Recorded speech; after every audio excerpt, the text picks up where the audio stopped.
and I've watched at least a dozen videos on the pose method now, so I do consider myself somewhat of an expert. So this is the place I mentioned the other week where someone set fire to the decking.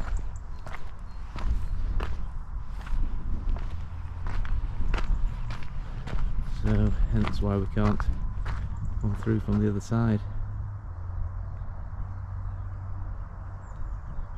Not very good, guys.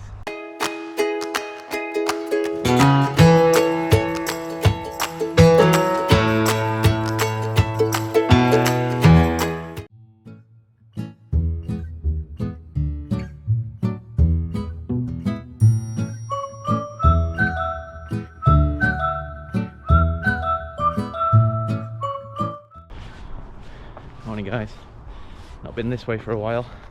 I have to say the walk up the hill from the valley the river is up to here was tough to say the least. Even walking, my heart rate went into the 140s. So I'm gonna have an explore on this side of the tracks this morning. Not done it for a while. Hope I can remember the way. Seem to remember there's some farmers' fields involved and tracks that aren't always easy to spot, so that'll keep things interesting. Following my math plan as usual, so 129 to 134 heart rate range. Currently at 131, waiting for it to drop and signal me to go, go, go. So I'll catch up with you in a bit. Here we go then.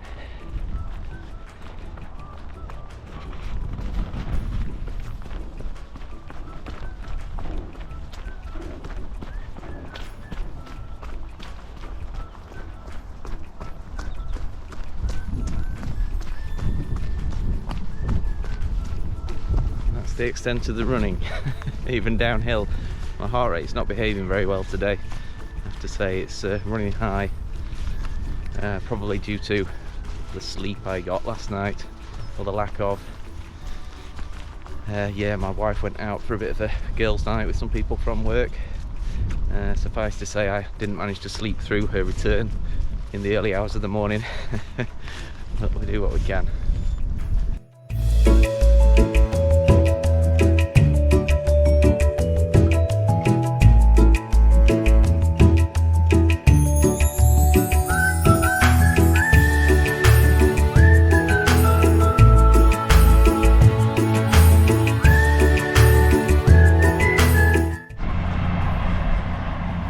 Heading back towards that low bridge I usually duck under on my way either to or from the math training arena. Let's cross this little bridge and then I'm going to take a shortcut that I've never used before. So hopefully that gets me where I want to go. A couple of ducks there, Mr. and Mrs. And here we go, it's definitely a path. Got the style and everything.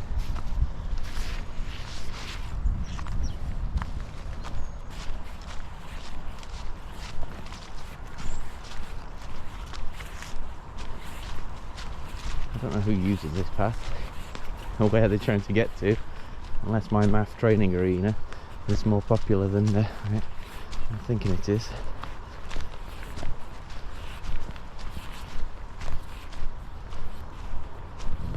Ah, you can see where I usually train, just through the fence there.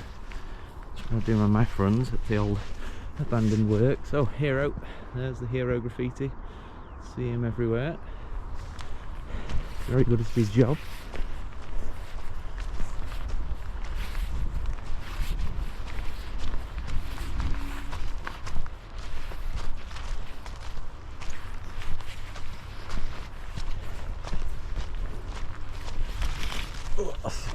Okay, fine.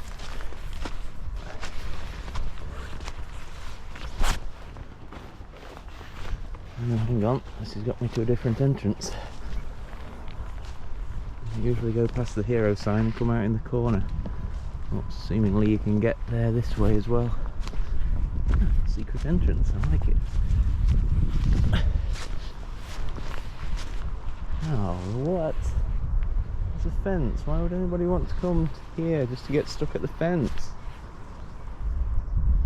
People. I'm not going to try and climb over it, that's just vandalism. I will find my way to the usual entrance.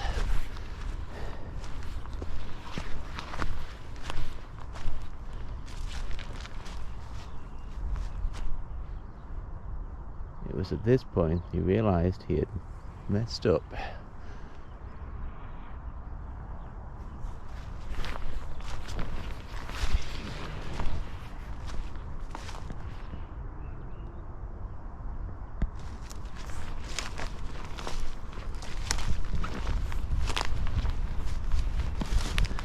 Maffetone is not for everybody, guys. But if you ever need any hints or advice, let me know. This is the week 3 plan.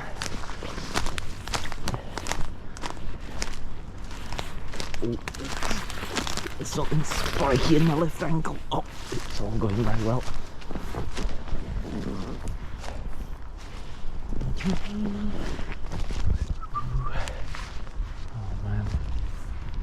It looks impassable, but jolly awkward. Really covers it. Stop sticking me, bad things. Bad things.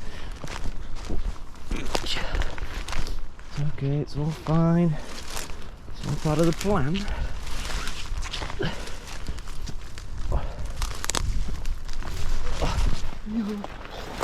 I can see it, so I must be able to get there. I'm thinking. This is where I should probably do one of those things where I put the camera down, film myself doing it, and then come back for it, but forget that.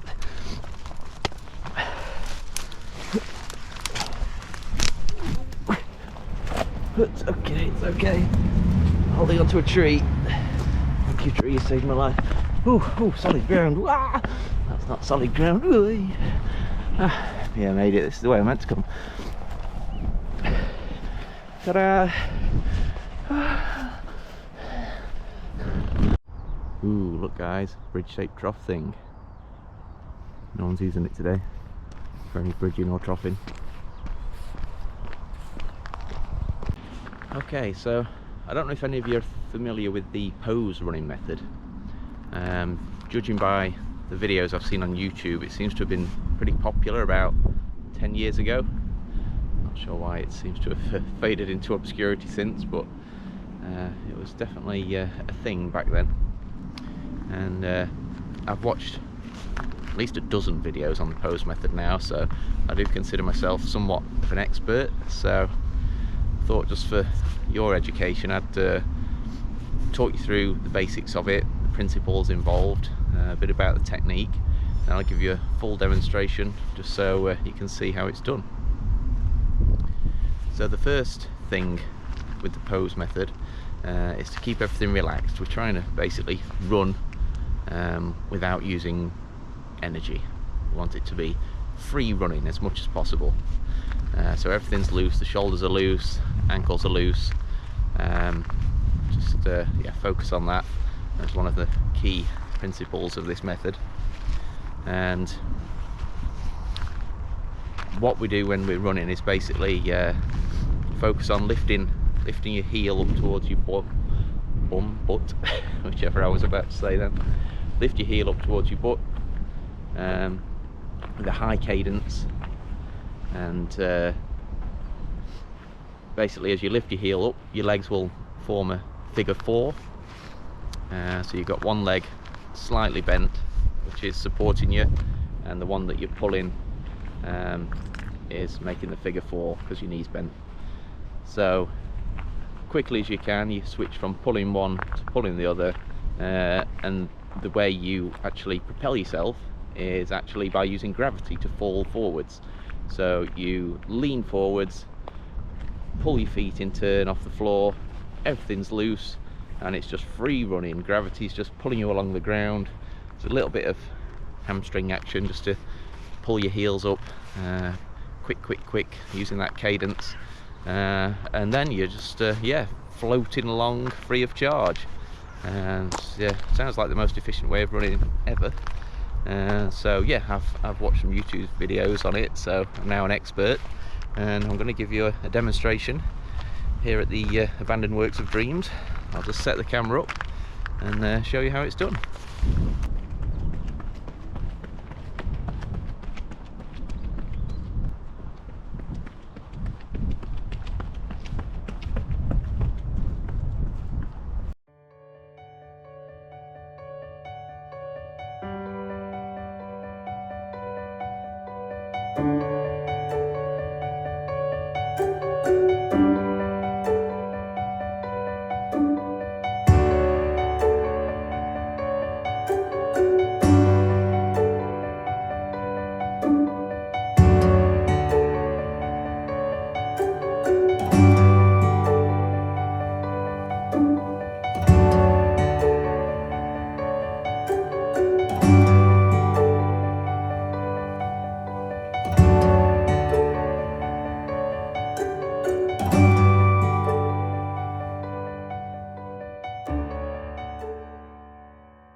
So there we have it, folks. Hope you gained something from that. It's yeah, pretty easy to do the pose running method. Gravity's doing all the work, and yeah, you don't have to do anything. So yeah, I've been home and back. I mean, it's amazing how far it gets you in just a few seconds. But yeah, I'm going to actually use my normal running method to get home now. So from the Abandoned Works of Dreams, goodbye for now. Hope you've enjoyed the video, guys. Please like, subscribe if you haven't already, comment down below so we can chat, and let me know what you've learned from my pose running demonstration, and I'll see you next week. Bye.